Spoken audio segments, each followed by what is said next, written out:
Lesson 2 and 17, Basic English Vocabulary. 안녕하세요, 여러분. 오늘은 학문, 의사소통, 움직임, 사고력에 관련된 단어들을 배워보겠습니다. 단어 하나하나를 실생활과 연결해서 익히면 훨씬 더 오래 기억되고 사용하기도 쉬워져요. 자, 함께 살펴볼까요? 첫 번째 단어는 conference입니다. conference는 회의 또는 회담이라는 뜻이에요. 암기 문장은 Today is Teacher Conference Day입니다.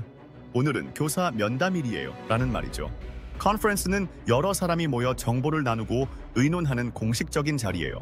예를 들어 The company held a business conference 라고 하면 그 회사는 비즈니스 회의를 열었다 는 뜻이고 We attended an international science conference 라고 하면 우리는 국제과학회의에 참석했다 는 의미예요.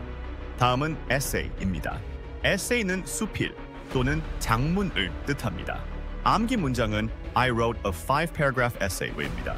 나는 5단락짜리 에세이를 썼다 는 뜻이에요. 에세이는 학교 과제로 자주 등장하는 형식의 글이고 자신의 의견이나 경험을 글로 정리할 때 사용돼요.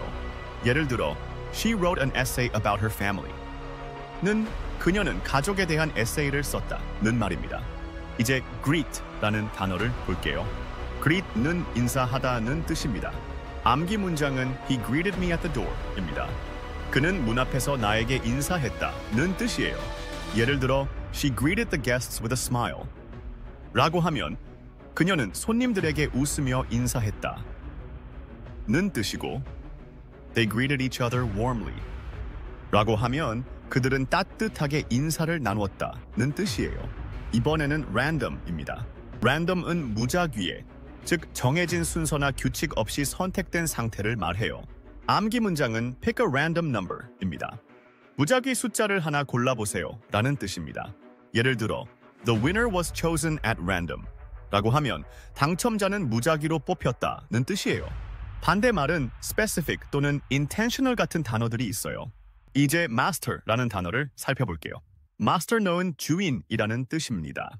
암기 문장은 A dog follows its master입니다. 개는 주인을 따른다는 뜻이에요. 이 단어는 어떤 분야에 능숙한 사람을 지칭할 때도 쓰입니다.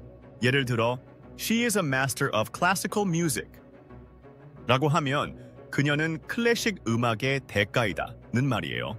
이번에는 파체를 볼게요. 파체는 걸음 또는 걷는 속도를 의미합니다. 암기 문장은 He walked at a slow pace입니다. 그는 천천히 걸었다는 뜻입니다. 파체는 동작뿐 아니라 일의 진행 속도나 삶의 템포를 나타낼 때도 써요.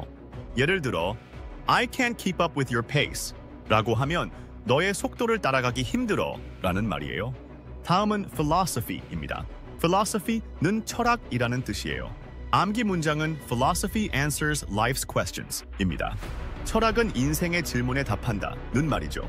예를 들어 He studied philosophy in college 라고 하면 그는 대학에서 철학을 전공했다는 말이고 Her philosophy is to always be kind 라고 하면 그녀의 인생 철학은 항상 친절하자는 것이다 라는 뜻입니다.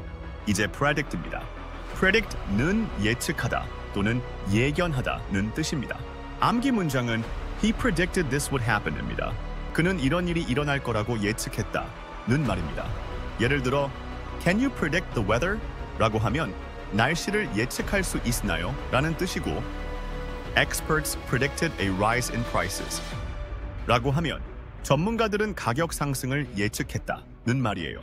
계속해서 quest라는 단어를 봅시다. quest는 탐구 또는 모험을 통한 탐색을 의미해요. 암기 문장은 He's on a quest for treasure입니다. 그는 보물을 찾는 탐험 중이에요 라는 뜻입니다. 이 단어는 게임이나 소설에서도 자주 쓰이며 의미 있는 목표를 찾는 여정을 묘사할 때 사용됩니다. 예를 들어 The knights went on a quest for the Holy Grail 라고 하면 기사들은 성배를 찾는 탐험을 떠났다는 뜻입니다. 마지막 단어는 reject입니다. reject는 거절하다 라는 뜻이에요. 암기 문장은 He rejected the gift입니다. 그는 선물을 거절했다는 말이죠. 예를 들어 She rejected the job offer 라고 하면 그녀는 그 일자리 제안을 거절했다는 뜻이고 The proposal was rejected by the board 라고 하면 그 제안은 이사회에서 거절당했다는 의미가 돼요.